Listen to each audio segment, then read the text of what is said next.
Well, hello there. My name is Ian, and welcome to my YouTube channel. So, my good buddy Jonathan Cornell is here from immersiveaudioalbum.com, and we're going to talk about 5.1 and some quadraphonic mixes that we feel could benefit from a Dolby Atmos upgrade, either as a physical format release or indeed as a digital download release, either on Steven Wilson's Headphone Dust or IAA itself. So to get underway, Jonathan, you're the guest, so I'll let you pick the first title. So what do you want to hear get an Atmos upgrade? Well, so for those who follow the IA blog know I did like a written article on this topic, which was kind of the inspiration for the video. So I'm sticking mostly to the list of that article. I've made a couple changes here and there. I think you and I actually traded, like I gave you one of mine and you gave me one of yours. But anyway, I'm going to start with a bit of an odd one that people may not be familiar with. So I'm a big fan of Crosby, Stills, and Nash. And interestingly enough, though none of their classic records as a group have ever been mixed in surround, like their self-titled debut or the Deja Vu album. Mm-hmm. We've had these 5.1 releases of some of the individual guys' solo albums. So for example, like, Neil Young's Harvest or Graham Nash, Songs from Beginners.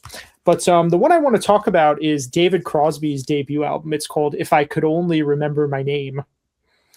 And this album was released in 1971. This is a CD/DVD audio edition that came out, I think, in 2006 or 2007.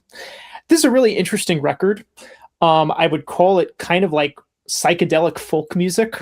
And it's got a really interesting cast of awesome guest musicians. I think all the guys from the Grateful Dead are on this album. They're kind of like his backing band on a couple of the songs. And it was originally engineered and mixed by a guy named Stephen Barncard, who also engineered the Dead's American Beauty album. Some members of Jefferson Airplane are on this album. I think Joni Mitchell has a cameo on one track. But it's a really interesting record, and there's a lot of these parts that are kind of like it's like wordless vocals, sort of almost like Gregorian chant, and a lot of acoustic instruments. And this 5.1 mix that was done by Stephen Barncard himself back in 2006 or 2007 is quite aggressive in sort of spreading the vocals and guitars around the listener. So I think, if you could expand that even further into Atmos and have some of those, harmonies coming from above you, it'd be really cool. So that's kind of my dark horse first pick. Yeah, I mean, for me, the early CSNY albums would be awesome in surround, if possible. I mean, I don't even know if those multi-track tapes exist, but well, they did a reissue of Deja Vu in I think 2021 for the 50th anniversary, and that was the time I was hoping they might do surround, and they didn't. So I don't know if that's an indication of anything or not. But that's one of my top most wanted vintage rock albums in surround. Well, I'm going to state what is probably the painfully obvious for many of my subscribers, and that's that I'd like to see the Jethro Tull 70s catalog get an Atmos upgrade, and that's a little bit of a cheat. But my reasoning here is that when those came out, they were, and in many cases still are, the gold standard of reissues. And it's kind of been an interesting shift in the past couple of years where they are no longer the best mixes on the market. Like, there's a lot of stuff I think that's better, that Steven has done very recently in Atmos, even from other prog bands, Yes. I think the Topographic Oceans mix is one of the very best. I think Gentle Giant's Power and the Glory, which we just reviewed with our friend Mike, I think that's one of his best. But when I was listening to the Power and the Glory over this past weekend, I kept thinking, oh my God, I want to hear a Passion Play like this. And A Passion Play is my favorite record of all time for just completely personal reasons. I discovered it really young. And it was one of those records that kind of taught me to appreciate things that I didn't understand completely. And so it's an ethos that's carried with me throughout my entire life, from music to other art forms as well. But in listening to the 2013 5.1 mix, which, by the way, I think still holds up quite well. And I think it's maybe one of Steven's best mixes of the era. What I would like from a Dolby Atmos upgrade would be for the sound to return maybe to the darker tone of the original mix, and sort of in the way that Steven has done with albums like Lizard by King Crimson, or again, The Power and the Glory by Gentle Giant. But I also think it would be interesting to mix in some of the elements that he mixed out, because it was kind of a big controversy or talking point when that set came out, that Steven was actually scaling back a lot of the instrumentation in the 5.1 mix and kind of getting it back to a live sound, which I think works quite well. And I don't want to suggest that it doesn't. But I think it would be interesting to mix some of that stuff back in to get it, closer to the original. But there's also some missing elements, like, and I know this is very small, but there's some missing saxophone parts. And there's also a sound in the middle of the hair story that would signify the end of side one and to turn it over. And that's been deleted from the 5.1 mix. So I just think it would be interesting to get some of those historical elements back in, and also give it maybe a more adventurous mix. Now, Steven's mixes from 2013, I think, were decidedly a bit conservative because, the way that he was looking at it back then was, he was trying to respect the original, not get too quote unquote gimmicky. So it tends to be like the drums are very much up front. Maybe the backs are used for some keyboard stuff, some guitar stuff here and there. But it's very sparingly used. And I would just love to hear an Atmos mix that is adventurous in the panning and placement as the album is itself. So that would be the one I would want the most. But Jonathan, as you were saying, there's maybe one that you would like to hear as well. Well, with a passion play, I think it was kind of like with Robert Fripp on Lizard, where Ian was very hands-on when they were doing the new mixes, and he maybe wanted some changes because there were things he didn't like in the original. Yeah. And as we saw with Lizard, I think for the second remix, Steven was kind of left to his own devices to sort of put things back the way they were. So I expect if they were to mix that album again, that is what would happen. As far as which ones I would want, I wouldn't say no to any of them, except maybe This Was, just because there isn't really enough instrumentation to justify an Atmos mix. But I think some of the later 70s ones, I was listening to Songs from the Wood the other day. I mean, a track like Hunting Girl or Velvet Green, there's plenty of stuff to put in all those extra speakers. But just imagine the bagpipe guitars on Pibroch Cap in Hand in immersive. I think that would be sweet. Or the tracks that have strings on them, the title track to Heavy Horses. Mm-hmm. I mean, any of that stuff would be great. So, I mean, I think you had mentioned that interview that Steven did with Phil Aston, and he kind of insinuated that they were going to at least do Aqualung, which you would expect. And even though that is one of the comparatively sparser ones compared to a passion play or anything that came after, I'd be curious what could come of it, because the new 5.1 mix of Locomotive Breath on the Living in the Past Blu-ray is way better than the 2011 one. It is. It's a lot better. And I do think that it would be a good idea to revisit Aqualung, simply because that was the mix that, for me and many others, put Steven Wilson on the map. He may have done some Crimson before that, but with Aqualung, he took a record that was great, a classic album, and made it sound better than ever. I always thought Aqualung was poorly recorded until Steven's 5.1 mix came out. So I think that, sort of symbolically moving into the Atmos era, it would be great to revisit that one as his earliest hit, maybe you could say. But one other that I'd like to kind of flag up is Too Old to Rock and Roll, Too Young to Die. And the reason for that is that when that did get a 5.1 release, obviously they didn't have access to the full album master tapes. They were only able to find, I think, about half of the original album. So what they did is they went back to the TV special edition, which was done for the BBC. And, BBC had this rule back then that you couldn't play pre-recorded studio tracks and mime to them. You had to re-record and then mime to the re-recording. So that's actually one of my favorite box sets, because I like the fact that it's a completely unique recording.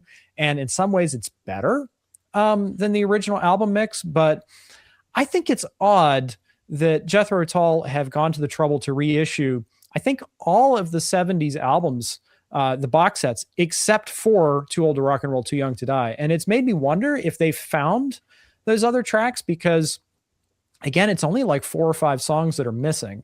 So it's like, it's possible, but I think that would be a really obvious one to update, should they find the tracks, because we really don't have that album in immersive. The only really immersive version of that is the quad, and, which is weird. Yeah, which is a weird mix, right? Yeah, exactly. Well, if they're going to do that one, if they're sticking to the anniversary schedule, this is the anniversary year, so yes, there's no better time than throughout 2026. Agreed. So yeah, I'm with you on that. So I guess I'll jump into my next pick. So I think for both of us, one of our favorite Atmos releases of late was the Steven Wilson mix of Chicago 2. Mm-hmm. Absolutely incredible. So I'm going to go with one of their other albums that was released in 5.1 during the early 2000s, which is Chicago 5. So this mix, kind of like the Chicago 2, it was also done by John Kellogg and Paul Klingberg during the early 2000s. And it's fairly conservative, but sonically quite pristine. And then you have the vintage quad mix that's in the Quadio box set, which is very adventurous, but like at times kind of strange. Like the piano in Saturday in the Park, which is the main instrument, is like in one of the back corners. It's a little bit weird. Like I kind of admire the aggressive nature of it, but at times it's a little bit strange. So I would love to see, even if not Steven, for someone to do an adventurous Atmos mix of this record. Because, there's so many great songs in this album. You have, Saturday in the Park, we mentioned, the Dialogue Part 1 and Part 2 with Terry Kath and Robert Lamb, trading vocals back and forth. And I think, I would go for any of the classic Chicago records from the Terry Kath era mixed in Atmos. Totally. But I think after the debut, and maybe after the second album of the debut, this would be my next pick. Yeah, I would love some Chicago. Is that the album that has a hit by Varese on it? Yeah, it's the first track. Oh, I love that. And who else was highly influenced by Edgar Varese? Mr. Frank Zappa is one of his 2 favorite artists, one of his 2 favorite composers, along with Igor Stravinsky. I wanted is that your segue? that was my segue. Well done.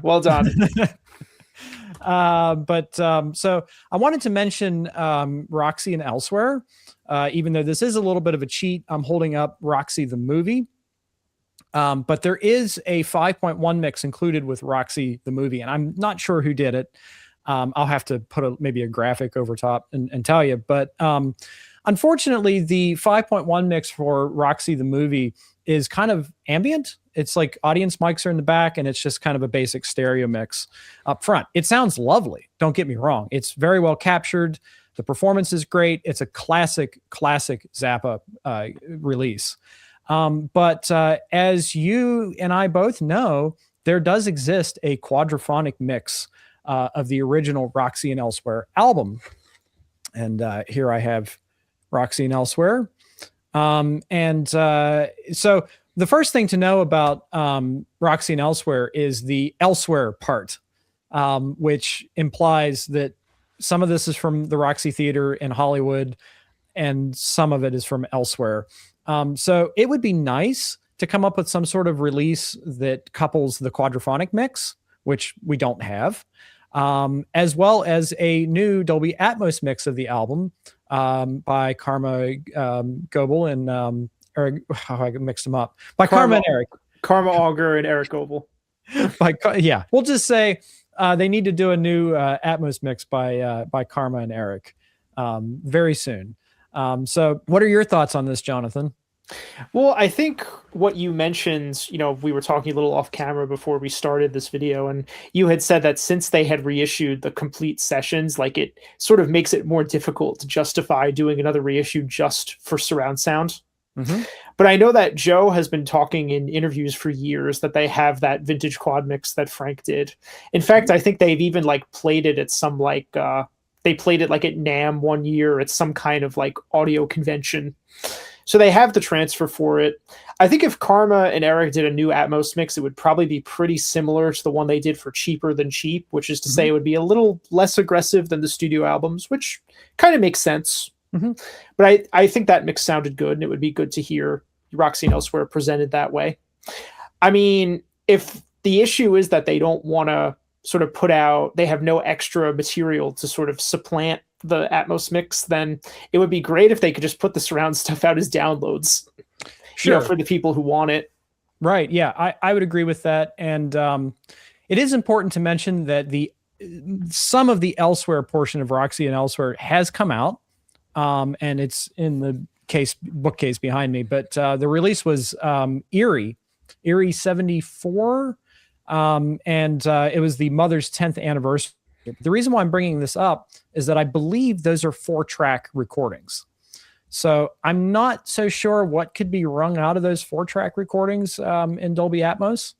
But again, I would be willing to give it a shot. I would love to hear what Karma and Eric could do with it. It's also worth mentioning that Karma and Eric have mixed a Zappa live record since Cheaper Than Cheap. And that's, of course, Bongo Fury with Captain Beefheart.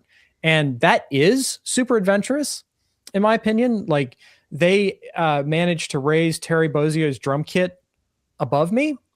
And as I was kind of explaining to you off camera here recently, even though I have a 5.1.2 system, the way that Terry Bozzio's drums are spread in that Bongo Fury mix, it sounds like his tom-toms are flanking me when he does big sweeps or something like that. So I would actually be really curious to hear if they would pull off a much more adventurous mix. Now, it does say in the liner notes for Bongo Fury that the audience mics were one mono mic. So they really didn't have any other choice but to be adventurous with that particular album. I think that Roxy and Elsewhere is much more elaborately recorded. Well, my understanding was that both One Size Fits All and Bongo Fury have like live elements in them, but there's also a mix of like studio overdubs too.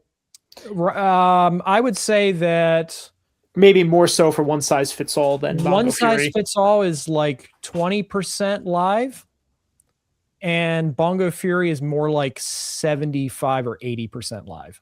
Oh, okay. So it's a big difference. Well, that's interesting because I haven't listened to the Bongo Fury mix yet, but I have heard the Cheaper Than Cheap mix, which is like conservative for them. Yeah. But that's not to say it's conservative like in general. Like you were saying before, like some of Steven Wilson's mixes from the mid 2010s are sort of conservative for him. Yeah. But exactly. Like they're still more adventurous than like most other people's 5.1 mixes. Yeah, exactly. Well, anyway, so I guess I'll jump into my next pick from there. So I'm going to go with one of my favorite records from the 80s, which is Crowded House's debut album. I mean, this is one of those albums where like I think every song was a single. Of course, it's, best remembered for Don't Dream It's Over, their signature song. This is a pretty rare DVD release. This was the 5.1 mix was done by Steve Genowick, who became like sort of the godfather of Atmos mixing. He did a lot of the early like UMG ones that came out on Apple Music and Tidal and around 2020 2021. But I still think this is like a really good older mix. It has Neil Finn's voice like isolated dry in the center channel, like Steven Wilson does in a lot of his mixes. So it's cool to just isolate the center, and it's sort of like you're intruding on when they were tracking the vocals. It's generally a pretty aggressive mix. A lot of the backing vocals are in the back. The reason why I think this one actually could happen is because, for one thing, this is the anniversary year. It was originally released in 1986. And the most recent Crowded House album, Gravity Stairs, was mixed in Atmos, and it was released as part of the SDE Surround series. And I interviewed the guy who produced and mixed that record. His name's Stephen Schramm. And he said that like Neil Finn was really excited about Atmos during the process, and they had such a good time doing that record that they're thinking about like potentially going back and doing some of the older ones. Nice. So at the very least, it would be great to reissue this, because this and a lot of these other Capitol DVDAs, like the ones that say Feel the Music on them like this, are very hard to find. So obviously, Stephen has gone back and revisited Steven Wilson, I'm talking about here, has gone back and revisited a couple of Yes records here in the past couple of years.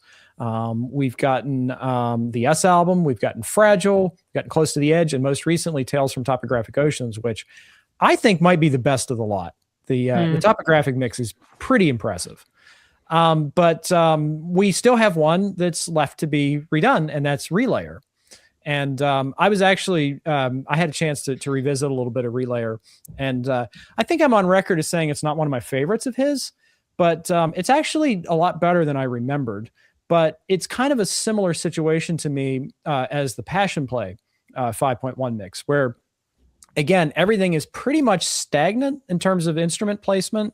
There might be some guitars or keyboards or something rolling in the back, but I did notice that sort of similar to the Passion Play mix, again, he was bringing in a lot of sound effects into the back channels. And it does make me interested to hear what he could do with Relayer, since it's obviously the next one. And they've been turning out these Yes box sets on a schedule of like every 6 months or something like that. So I would hope to see it like before the end of the year. But yeah, I mean, copy and paste what I said about Passion Play. Like I would love to hear a warmer mix. Not that the 5.1 is poor, but simply just to get this mix back in print, I think would be worthwhile. Yeah, and the other thing worth mentioning is in the song Gates of Delirium, there are some missing sound effects in the 5.1 mix. I think they mentioned in the liner notes that those were on like either they were on like a slave reel that they couldn't find, or they were printed live to the 2-track. Mm-hmm. So if they could do some like, AI demixing sorcery to pull those off the stereo mix and get them into the Atmos version, that would be really cool. Mm-hmm. But yeah, I'm down for it. I want to hear, Patrick Moraz's keyboards swirling around the height speakers. I think that would be awesome. Like they've done with, Wakeman's parts on the other albums. Yeah. I just would like to hear, again, a mix that's as adventurous as the music is. Mm. So we're back on me. Yep. I'm going to go with another kind of obscure choice, a record called Toy Matinee by a band of the same name. So this is a sort of cult classic, I guess you could say, and the sort of creative force behind this record, it was a partnership between a guy named Kevin Gilbert and Patrick Leonard, who is like a sort of session musician who's played with people like, Madonna and Roger Waters. And I think Guy Pratt also plays on this record, who you will know from, later era Pink Floyd.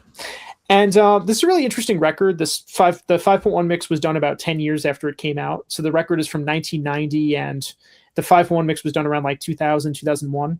So this was a Elliot Shiner 5.1 mix. So whoever is going to mix this in Atmos, if not Elliot, you have a daunting task of what to live up to.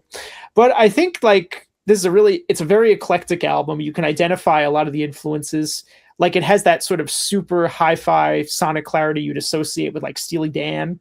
Mm-hmm. Then there's parts of it that make me think of like Gentle Giant, like these really fast, like intertwining guitar runs. It's like, I would call it kind of quirky pop, like experimental pop.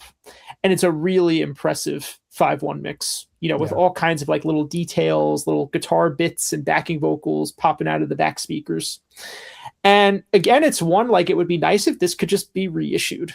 Right. I'm not sure what the status of like what the rights to it are now, because it was one of those DTS Entertainment releases, but I think it was licensed from Warner. So this technically, I think this would be a Rhino release now. Okay. But maybe I have that wrong. Somebody could, in the comments, I'm sure will correct me. Oh, they will too. Yeah. But it's a very obscure, like sort of underrated gem, and probably one of my favorite 5.1 mixes of the early 2000s. It's one I like to play for people who have never heard of this band, which is practically everybody. Yeah. Well, I have heard of them, but I don't own any of that stuff because I don't think it's in print currently. Yeah. So I agree with you. There was a DVD, which is what I've got here, and there's also one of those DTS CDs of it. Mm-hmm. And I don't know if for the DVD, they just like use the same 44.1K transfer. Whatever they did, it sounds really good. It's a very well recorded album. Even the original CD sounds good. So for you, I would recommend this because I think you will get a kick out of some of the songs on it. I think I would enjoy that. Recently, I was able to snag a repress of A Night at the Opera from burningshed.com. And this is an excellent mix from Elliot Shiner. In fact, this is one of the demo discs for 5.1 surround sound, in my opinion.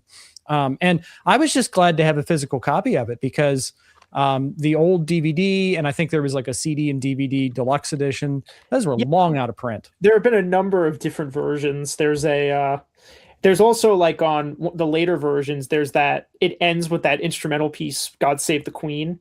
Mm-hmm. And on the original DVD, it had to be upmixed because they didn't have the tapes for it. And then I think they found the tapes later. So the subsequent ones. So the version you have and the CD DVD, I think, have a different mix of that was done from the multi-tracks. But yeah, I concur. I have the old DVD-A. I mean, I think it was a big deal when they did this mix back in the early 2000s.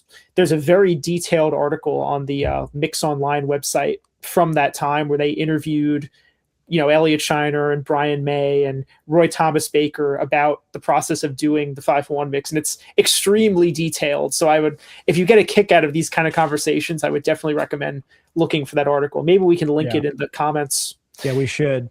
But I mean, if there ever was an album that was begging for a surround mix, even like you could say that about any of Queen's albums, but this one in particular, like the theatrical nature of it, the vocals trading back and forth.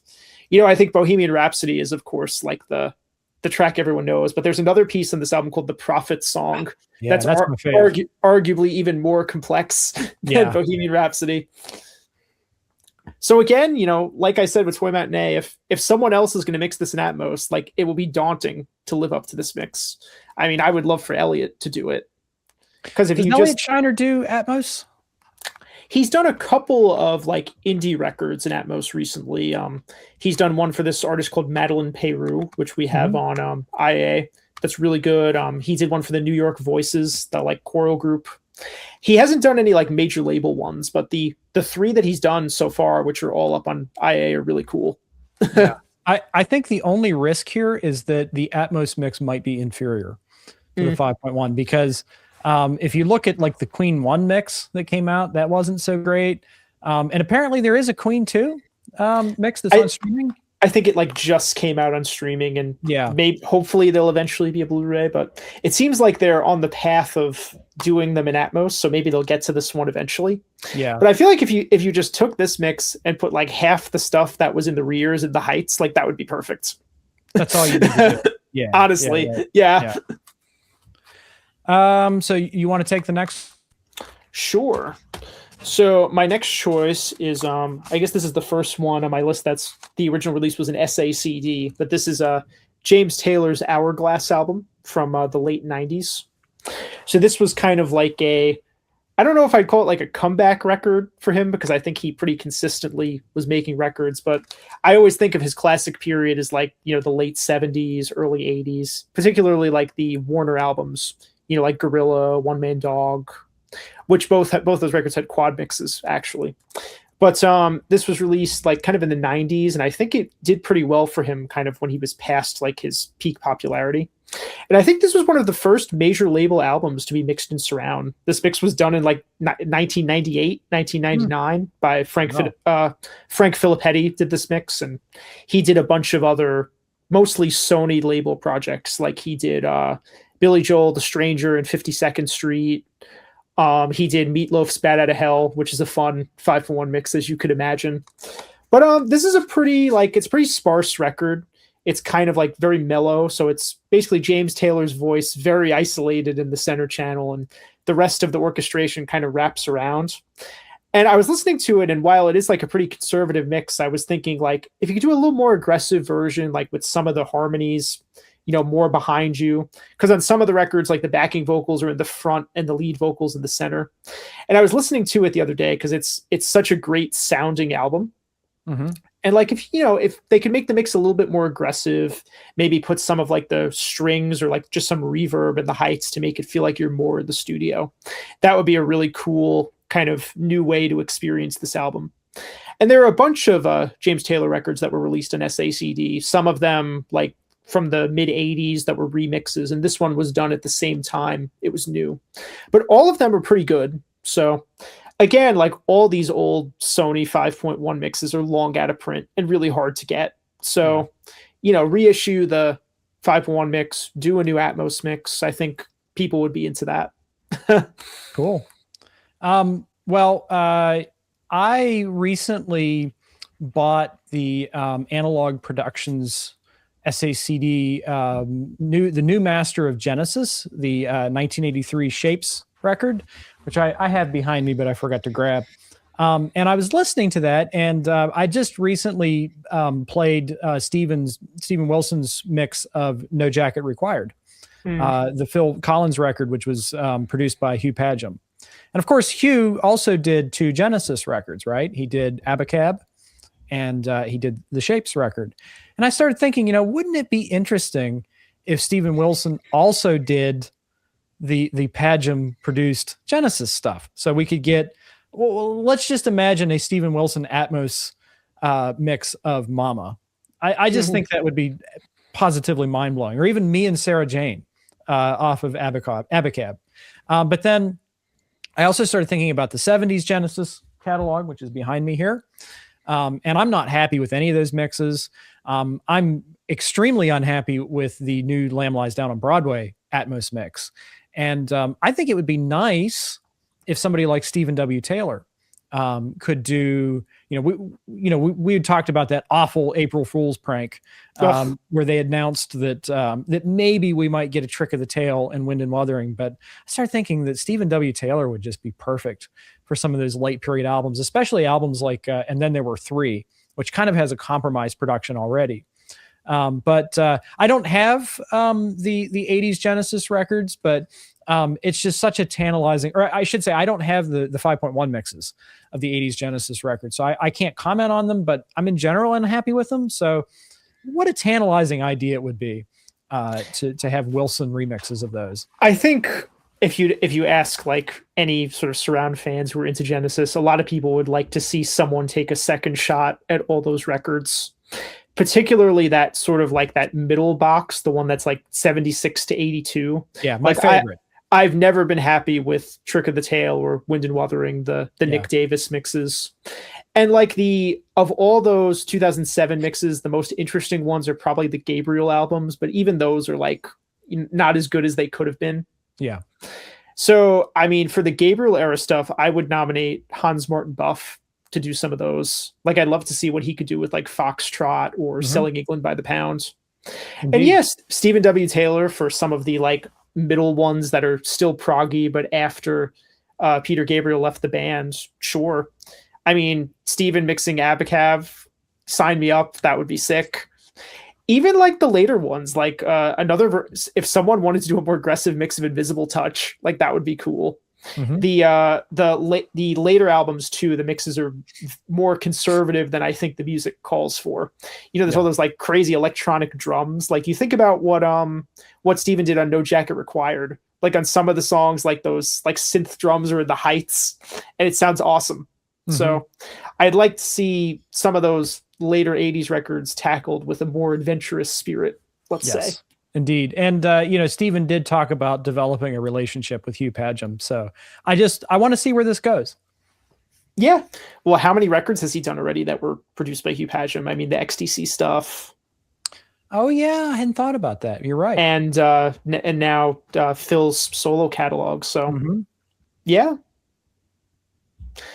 Okay. Well, I guess we're back to me. So I'm going to go with, if you ask me, like what my favorite surround disc is in any format, like this would probably be in my top 5. And I'm talking about Beck's Sea Change from 2002 or 2003. So this is another Elliot Shiner mix. And this record was originally produced by Nigel Godrich, of course, of Radiohead fame.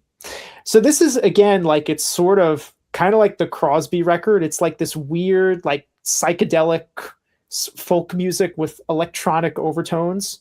I mean, Crosby's record is all acoustic, but this one has all these like odd little electronic bits and things that probably came from Nigel Godrich.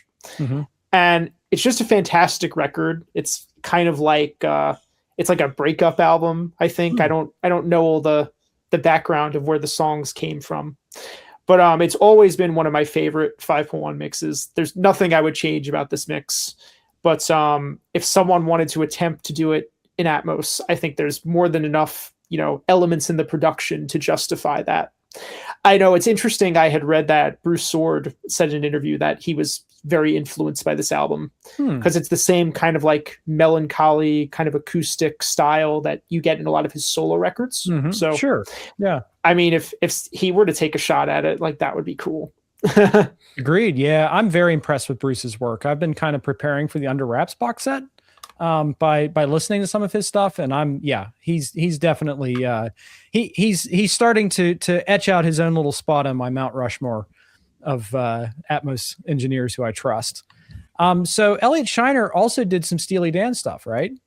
Yeah, he did. In 5.1, he did Gaucho, and then the two like post reunion albums. Did he do this one? Yes, he did. Okay. And he engineered the original version from 1982. I want to say. Yes. I think that sounds, yes, 1982.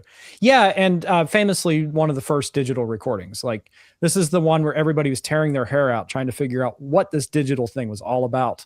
But I pretty much have the same thing to say about this and the Gaucho remix. It's kind of like Fagen's voice is in front. You've got the band and drums up front, and you've got the horns kicking in the back. It's simple, but it's very effective. And I would definitely put this in maybe my top 10 5.1 mixes, immersive mixes. It was definitely one of the earliest ones I owned. And I think my friend Rob, who was kind of like my guide into 5.1 when I first started, was like, Ian, this is one you have to have. And when I say that there needs to be an Atmos upgrade, that's not meant to imply that there's anything wrong with this, because I think this still sounds great. I would just like to see those records back in print, those mixes back in print. And I do think that there's a lot that can be done with a horn arrangement in Atmos. Just look at Chicago 2 for an example, a recording that's pretty basic. Like, I think that's like an 8-track recording or something like that. But Steven Wilson was able to make it sound huge. And there's some parts on like No Jacket Required where there's like the horn section is split up, so like some of them are in front of you and some of them are behind you. Yeah. Like that would be cool to hear on some of those records. Yeah. Well, I mean, this material, Gaucho and The Nightfly, are two of the best, most immaculately recorded records of all time, and it would just be great to have them in the Atmos format. Yeah, the names I was grasping for of the other two records are Two Against Nature and Everything Must Go. Yes. Which are also, those are great 5.1 mixes too. I mean, of course, we can't talk about these records without saying we want like the classic catalog, all the pre-Gaucho stuff. And, if you've seen the interview I did with Elliot in summer of 24, like he mentioned there were issues with the multi-tracks for a couple of those albums. Yeah. Like for Asia, they're missing 2 songs. Which is why they never did it back in the day. Yeah. That's there's of course the quad mixes of the first 3 records. I was going to mention that. Yeah. Yep. Yeah. If the tapes for those still exist, if they want to put them out, those mixes are a little bit strange and in some ways not as good as the stereo versions, but they're interesting to hear, and they're very aggressively mixed with a lot of stuff behind you. But the pre-Gaucho catalog, like that would be high on my list of stuff that hasn't been done in surround yet that should be. Yeah. Agreed. I think it's your turn. Yes. Okay. So I'm going to go with another sort of new favorite band I've discovered through the surround thing, which is a band called Katatonia. They're a Swedish kind of prog metal band. I'd say you could compare their style with some of like the cleaner Opeth stuff. Maybe like that sort of mid 2000s Porcupine Tree, like records like In Absentia and Deadwing. So it's all clean vocals, but it's pretty heavy with a lot of like sort of 70s prog elements, some Mellotron and like things like that. So there are a couple of records that they did that were mixed by Bruce Sword, where they were reissued for like, it was like a 10th anniversary edition. So the one I had picked in my article was their album from 2006, which is called The Great Cold Distance. And I think that was kind of like their breakthrough, most successful record. And there's actually 2 different surround versions of that. There was a DVD that came out in 2006 that had a 5.1 mix by somebody else. And then the 2016, the 10th anniversary edition, was remixed by Bruce. And I would say Bruce's mix is a lot better than the original one. Sure. Now for the Katatonia stuff, the 5.1 mixes were out of print, but we have all of them up on IA. So the 3 records that Bruce did, the one I have in front of me here is called The Fall of Hearts from 2016. Musically, this is probably my favorite of the bunch, but then there's the 2 older records, Great Cold Distance and Night is the New Day, which they were out on these like those like book size editions, like earbooks. And both of those are long out of print. So if you want to get the 5.1s of those, you can get them on IA. But these records are really cool. Again, if you like that sort of intersection of prog and metal with clean vocals, I think you can't go wrong with these.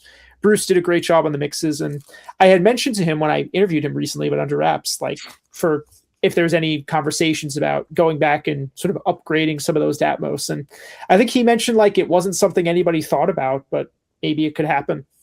Yeah. I know Kscope are certainly in the business of reissuing things when they can. So that would be really cool. There's certainly enough production on the albums to do an Atmos mix. Well, you got my brain working when you mentioned Opeth. Oh, nice. I wanted to. I got these too. Very nice. Well, I don't think Damnation is going to be possible in Atmos because isn't that pre-2011? Too bad, because it's my favorite of the three. Yeah, it's one of my favorites too. But you mentioned, I think this is a good time to have like a little sidebar about this, because you mentioned mid 2000s Porcupine Tree, like In Absentia, and on our video where we talked about our headphone dust wish list, we had a lot of comments from people saying, "Oh, well, those pre-2011 Porcupine Tree albums are the ones I want the most." And I think it would be worthwhile, since we're about to talk about Pale Communion and probably Damnation too. It would be kind of worthwhile and Heritage to reiterate why maybe the pre-2011 Steven Wilson albums aren't really possible. Yeah, so if you've seen the interview I did with Steven, he mentioned that like he changed computer systems at some point during the early 2010s. So for a lot of these like Atmos upgrade releases that he's done, like some of the Crimson albums, like In the Court of the Crimson King or Poseidon and Lizard, he's actually like had to go back to the multi-tracks and like mix them again from scratch. Yeah. Whereas with some of the other ones, like he can sort of pull out the 5.1 session and sort of build it from there. Yeah. Like I imagine that was what was done for some of the Yes records and for Hankin' Out a Race. So I think, he didn't rule anything out, like when I talked to him, but he mentioned that there would be difficulties like restoring those sessions in order to mix them in Atmos. I know when the Fear of a Blank Planet album was reissued in 2024 by Kscope, I think there were perhaps discussions about trying to do an Atmos mix, and he decided ultimately it was just too difficult to recover those sessions. But I think, we kind of talked about this when we were with Mike talking about Power and the Glory. Like if, Headphone Dust becomes really successful and there's enough kind of fan interest in getting some of those older albums in Atmos, maybe he'll be persuaded to do whatever he needs to do to restore those sessions. I'm sure there's tons of people out there who would love to help out with this. Yeah. I mean, if you had to pick a Porcupine Tree record, I think In Absentia is the one I'd most like to hear get an Atmos mix. Sure. Yeah. And it would be interesting to hear what Steven would do with it, because none of the original versions were ever mixed by him. I think the original stereo mix of In Absentia was done by Tim Palmer. And then the 5.1 mix was done by Shiner, kind of with Steven there kind of directing him. Yeah. And Deadwing was done the same way. So it would be interesting to see if, what he would actually do with those albums, because he never mixed them originally. But so that's kind of the issue with the pre-2011 stuff as it pertains to anything that Steven mixed, be it remixes, other artists, or his own music. Yeah. Well, the reason why I wanted to highlight Pale Communion especially is I believe this has got some phasing problems or something with the back channels. Yeah, so my understanding of it is that I think it's one of the front speakers is inverted relative to the other one. I don't know like how that could happen. Yeah. And when one channel is inverted, it screws up like the center imaging. Yeah. So instead of the bass being like very solid, it sort of feels all like washy and diffuse. Yeah. So it's one of those, like, you can't really hear that as it's intended unless you like rip the disc and fix it on the computer. Right. Which is a shame, because it's a really good record and a really good 5.1 mix. Yeah. So I would gather that very few people have heard that mix as it's supposed to be. Yeah. I don't remember if they did a corrected reissue disc or not. They might have. I couldn't tell you. And if they did, I don't know how you would tell whether you've got the right one without ripping it. I mean, I remember when they had to reissue Thick as a Brick, like they changed like some of the text on the discs. You could tell whether you've got the right one or not. Yeah. The Heritage record, I thought, also had some issues. I mean, not like in the sense of a technical error, but the mastering on it. Like, I think it was also mastered by Peter Mew, like the original version of Thick as a Brick and Aqualung War. So it's like very bright, very harsh, not a lot of bass. So I'm sure if Steven still has the original sessions for these, if he could just sort of, remaster them or just print the flat version before it was mastered, it would sound way better than what's on here. Yeah. Well, I would really like Heritage, because that's my favorite Opeth record. And again, it's one of those records that's extremely adventurous in the arrangements. And that one and I want to say Grace for Drowning are kind of a loose trilogy with Storm Corrosion. Storm Corrosion, yeah. And we do have an absolutely phenomenal Atmos mix of Storm Corrosion, one that I think is a huge upgrade over the 5.1. See, that's one that would have been on my list had it not happened already. That was one we ended up getting. Yeah. Yeah, exactly. Yeah, Steven was definitely like, he was kind of really in 70s land during the early 2010s, between Grace for Drowning, mixing this record, all the sort of legacy stuff that he did, Crimson and Tull. Yeah, it's cool. I love this sort of throwback 70s style, all the acoustic mellotrons on these albums. It's really cool. And I have a particular nostalgia for that era, because that's where that was the era in which I started paying attention to Steven Wilson. So the first Wilson record I bought was Grace for Drowning. And I think I've bought everything since then. Yeah, I think musically, the one I would rate the highest is Damnation. I really like that album. That's a great one. All three of them are great. Yeah. Yeah, I would agree. So this would probably be a good segue for you to talk about To the Bone. Yeah, it is actually. Sure. Well, I mentioned it in other videos, so it can be pretty brief, but it was my gateway Steven Wilson album, and still my favorite one. I think if you kind of weigh the sort of conceptual multimedia package, like some of the other albums might be better. Like when you think about what Hand Cannot Erase is, for example, the whole combination of the concept and the story, or even The Raven, the sort of narrative behind songs like Drive Home and the title track. There isn't really anything like that on this record. It's kind of more like just a bunch of fun rock songs. And I appreciate it for that reason, because like, especially the first couple tracks, like you can put these on, when you're out jogging, when you're in the car.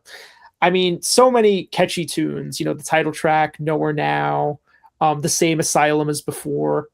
I love Ninette on this record.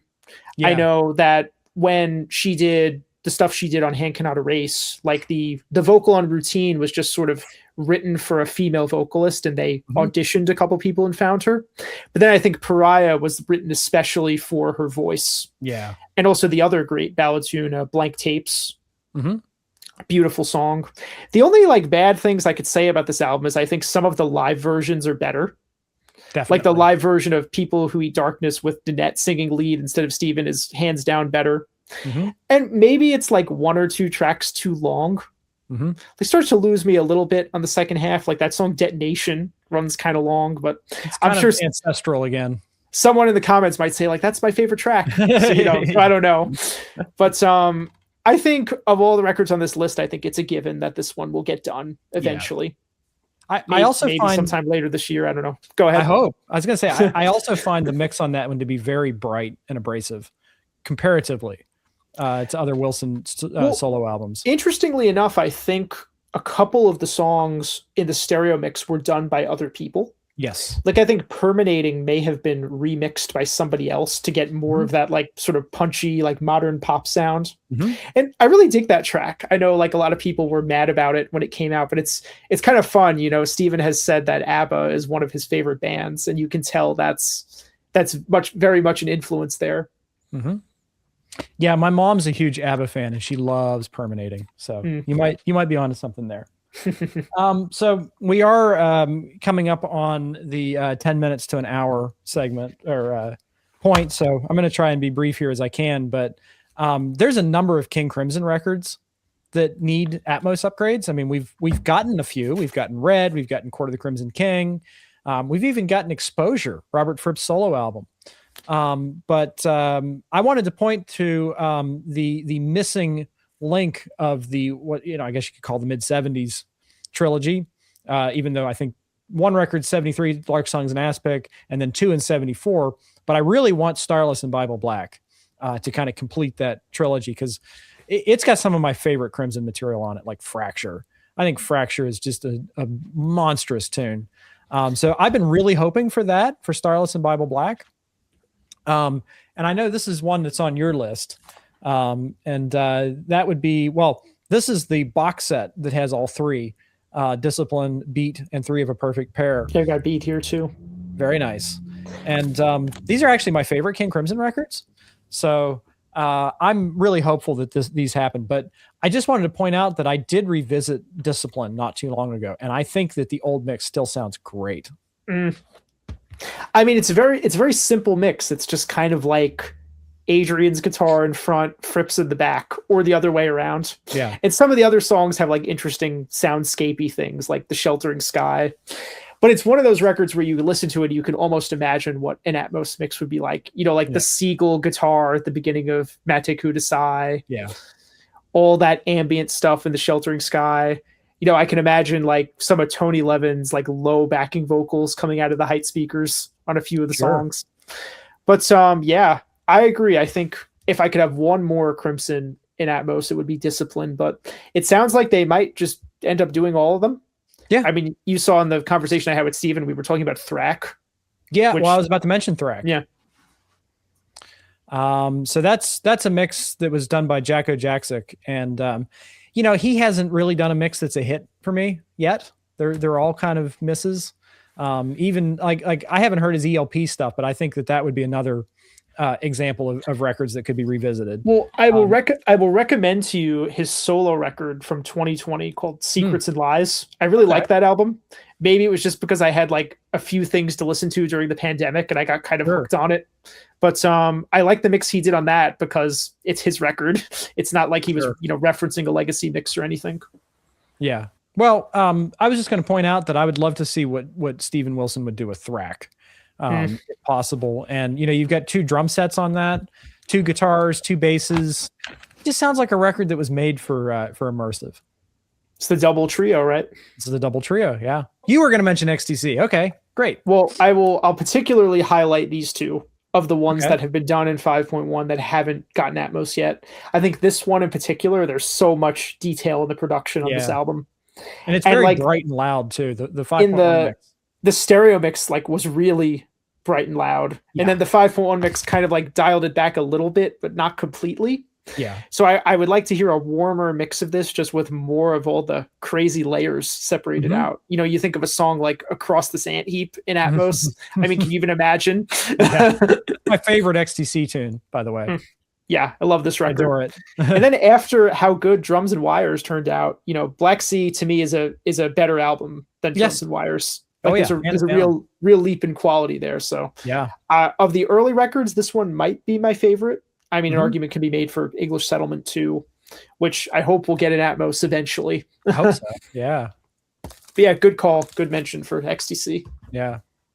What were you going to mention another one? Sure. So I had one more from my list I wanted to talk about, which is Hypnotic Eye by Tom Petty and the Heartbreakers. It was their final studio record, I think, before he passed away in 2016. So there are these 2 records that my good friend, if I may name drop, Ryan Elliott, did the mixes and production for. He recorded these 2 records, Mojo and Hypnotic Eye. And more recently, he's gone back and remixed some of the older records in Atmos, like he's done Wildflowers and Long After Dark. Back in the day, he did Damn the Torpedoes in 5.1. That one hasn't gotten an Atmos mix yet. And I would say the 5.1 mixes on these are relatively conservative. I mean, particularly the Mojo record is kind of like a live in the studio sort of thing with not many overdubs. But the Atmos mixes he's done have been just astounding. Like some of the best ones I've heard. I mean, really adventurous mixes with like a lot of the guitar solos coming out of the ceiling. Particularly the Wildflowers record, I think, is just one of the most well executed Atmos mixes of an old record. So I think this is a gap in terms of, because he's done Mojo in Atmos. It came out on streaming maybe like 2 years ago. So I hope they'll get to this one eventually. I think Rhino owns these 2 albums, Mojo and Hypnotic Eye, and also Wildflowers. So yeah, I want as much of the Petty catalog as they can do, because those are all great records, the classic ones. And I hope they do more of them on Blu-ray, because so far the only Atmos one that's gotten a Blu-ray release is Long After Dark. Okay. Interesting. Well, let me think. There was one I wanted to mention. Well, we didn't talk about Gentle Giant. Albums like the self-titled album, 3-piece suite, Octopus, but we talked about those quite extensively in Mike's video. So maybe we could direct people to go watch that. I wanted to bring up somebody who I didn't put in our initial note, but you and I have talked about this record before, and that's David Bowie's Stage. I've got it. It's behind me somewhere in this thing. Yeah, but I think when we did our live albums video, I kind of convinced you to revisit this. And the mix is a bit heavy-handed. It's kind of Loudness Wars-y, but it's also the only example of any of the late 70s Berlin period material in immersive whatsoever. And I think this would be fantastic if it were given a, I guess, more sympathetic, more natural Dolby Atmos mix, because there's just a lot of stuff here, like a lot of synthesizers. There's violin, I think 2 guitar players, Carlos and Adrian Ballou. You've got the drums are pretty elaborate. I just think that this would be a really obvious choice. And along with this, any of the Bowie catalog that's been reissued, that's been released previously in 5.1, from Young Americans, or just like any of the Bowie catalog, period. Like, or any of the Bowie, yeah, exactly, including the ones that haven't been done yet. But for the purposes of our video, yes, we'll say Stage. I think of all the ones that were done in 5.1, I thought Young Americans was the most successful mix. Yeah, the stage mix, as we've said, is like pretty impressive for a live album. Yeah, I think also because there's no video, like you can be free to place things as you choose. Right. And of all the producers that Bowie worked with, it seems like Tony Visconti is the one who's like most interested in surround. All the best. Yeah, Ken Scott as well. That's true. Yeah. And I'm curious like what they'll do next, because we had the Ken Scott mix of Ziggy, which I thought was better than a lot of people said it was. I thought it was way better than the 5.1 mix that Ken Scott did 20 years ago for SACD. I didn't like that mix at all. Yeah.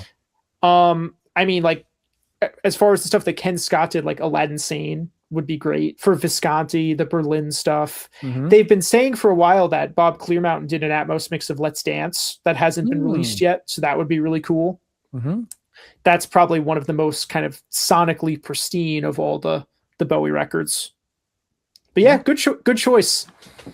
Well, I won't throw any more curveballs at you. I mean, I was just checking our list one more time, and there's like 3 or 4 others that I could mention. So I have a couple in front of me that I think you had mentioned that you wanted to talk about. I thought this one was a particularly good choice. Oh, yes. Let's just take a moment and talk about that one. So that was released in quad in 1972. Now, who did the quad mix? I think it was done by the same guy who mixed the stereo version. Nice. A guy, I think his name was Ray Moore. Well, I don't know. Not like a name brand engineer like we've been talking about with some of these, like Elliot Shiner or Steven Wilson. But well, it's a name brand mix. Oh yeah. It's one of the best quad mixes, right? I think that's not an unfair statement. Yeah, it's my fave.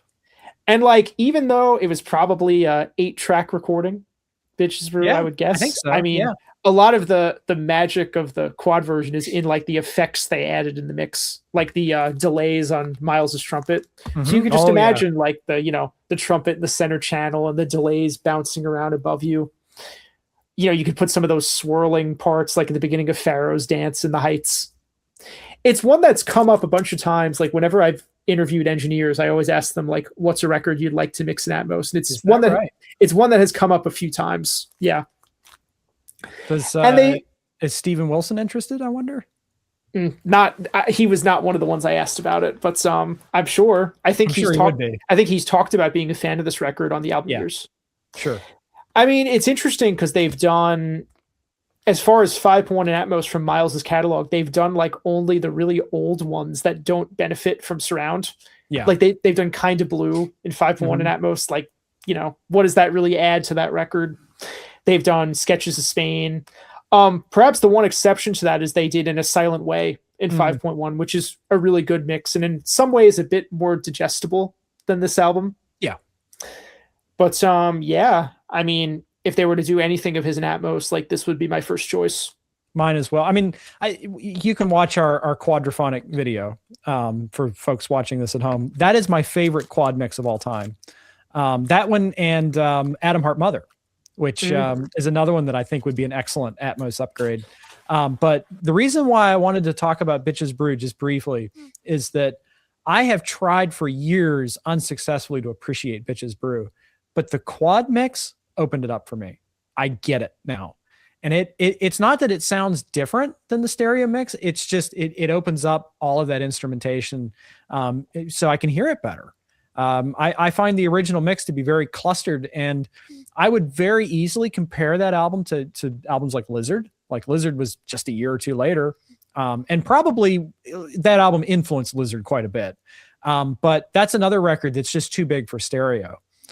So I think Bitches Brew would be a perfect choice. And again, talking about quad upgrades, the Atom Heart Mother quad mix is much better than the stereo mix. So I would like to hear that in Atmos. I mean, it has to be the right person. It can't be somebody who just sort of places things arbitrarily. It's got to be done tastefully and artistically, I think. I am cautiously optimistic that we will see more of the early catalog, Pink Floyd catalog, be mixed in Atmos over the next couple years as a result of the Sony acquisition. So, and the stuff they've done so far has been great. You know, the Pompeii reissue was great. The Wish You Were Here, even if I'm not the biggest fan of the Atmos mix, like the product was great, like the standalone disc, loaded with options. So I'm glad that they are the new stewards of the Pink Floyd catalog. So rapid fire round, Jonathan. What else you got in front of you? Okay. I've got Black Sabbath's Paranoid. Oh, yeah. That needs to happen. I think the multi-tracks are missing for a lot of the core Sabbath catalog, with the exception of Technical Ecstasy. So you saw I had asked Steven in the interview, like, if there's ever any talk of doing surround of that, because he did a stereo mix of it. And he said that he actually mixed a couple tracks from it at Atmos to present to like Sharon and the management team, and nothing ever came of it. So maybe they'll let him finish that at some point. I mean, that's probably my least favorite of like the early records. Yeah. But it would be great to have some classic Sabbath and Atmos. Sure. Yeah. One that you had mentioned was the Roxy Music debut album. Nice. Another great, like, early Steven Wilson mix. I think it's one of his best, honestly. All that like weird stuff that Eno does in this, you can imagine like moving around the heights. Yeah. I mean, that's one of those mixes that if you listen to the original stereo mix compared to his 5.1, it doesn't sound like the same album. Like, it's hard to believe it's the same recording sessions. Yeah, it's one of those ones where he was really able to like actually improve the sound of the album. Like, Lizard's a good example of that. Aqualung, Chicago 2. There are a bunch where there's like really, whereas with some other albums, something like No Jacket Required, like the original production by Hugh Padgham was great. There wasn't really anything you could add to that except to mix it in surround. Oops. What else have I got in front of me? Talking about Steven, you mentioned the Drive Home EP. Yes. I would like to see that expanded to include the Complete Frankfurt 2013 concert. I mean, you have to think they have the recording of that, right? I would hope. that would be just a perfect headphone dust release, I think. I mean, in general, your idea of just using the Headphone Dust platform to release more like older live recordings, I think is a good one. If Steven wants to go in and mix them, because mixing live albums, you have to go in and fix all the little mistakes things, and it takes a lot of work. So, well, not only that, but he would have to sit down and listen through those shows again to pick the best one. Yeah. So that it would be a lot of time. Yeah. I mean, that was probably the best band he ever worked with, though, right? Yes. The Guthrie and Marco. Yeah. Yep. I was lucky to see them. That's not to say that on this last tour, that band wasn't incredible. Well, some of them are still there, but I have a lot of nostalgia because that was the first tour that I saw Steven on, was the Raven, and the Live in Frankfurt 2013 material was recorded maybe a couple of months before the Pittsburgh gig. And I can just kind of imagine that he was playing in Pittsburgh and not Frankfurt, because it's basically exactly what I saw. So I would love to see that full thing come out. I mean, that's kind of like what the Madrid show is to me. Like, I can imagine he was just playing in like Brooklyn instead, because it's the same set list. Yep. Yeah. And then the last one I have in front of me, which is probably my favorite Steven Wilson 5.1 mix, is Ultravox's Vienna. That is a good album, by the way. which is, I talked about this in that video we did with Mike and Ryan about our favorite Steven Wilson mixes. So I think this is probably the best 5-1 that he's done. And the last Ultravox record that he did in Surround, which was Lament from 1984, they also did an Atmos mix. There was a SDE Blu-ray. So I think if they're going to reissue any of them, there are 2 other ones as well that he did in 5-1. This was the most popular one, so yeah, I think there could be another physical edition of this because the set is out of print. Yeah, it could be a headphone dust release if he gets the rights from the label. I don't know, but this one is high on my list of things for him to revisit in Atmos. Yeah, that's a great album, and like you said, you just cannot get it. So I think that's the perfect opportunity for Headphone Dust to step in, is when stuff is scarce, and instead of paying $100-$200 for it, pay $20-$25. Like that's the perfect gap. I mean, I don't think you can get any of the records we talked about in this video. I think you're right. Maybe like some of the Crimson stuff. Yeah. Like, I feel like if you went into a store, you could maybe find like, Beat or Three of a Perfect Pair. Yeah. Those ones seem to have sort of been those ones. There seems to be more copies in circulation than the others. But yeah, I mean, talking about Bitches Brew, you certainly can't find this anymore. These 7-inch things are in print for such a short time. Nope. So yeah, you should be able to get all of this stuff. Agreed. Yeah. So yeah. Well, Jonathan, it's been a pleasure as always. And for the folks at home, I hope you've enjoyed this conversation as much as we've had having it. Be sure to let us know in the comments below which Steven Wilson or just 5.1 mixes, quad mixes in general, you would like to see upgraded to Dolby Atmos. We'd love to hear some feedback from you. I'm guessing that we probably covered a lot of what people are going to say. But hey, maybe you can surprise us. I mean, I'm sure that there are some on my list that I've forgotten about or just didn't get to, ran out of time. We could probably go on for another 2 or 3 hours talking about all the stuff we'd love to hear. So let us know in the comments below your thoughts. Don't forget to like the video and subscribe to both of our channels. Jonathan, I want to thank you again. It's been fun, and hope to talk again soon. I think we're probably going to be talking about Grace next, right, Jeff Buckley? Yeah, that's going to be fun. Yeah, and I'm looking forward to that. So thank you, my friend, and talk soon. Sounds good.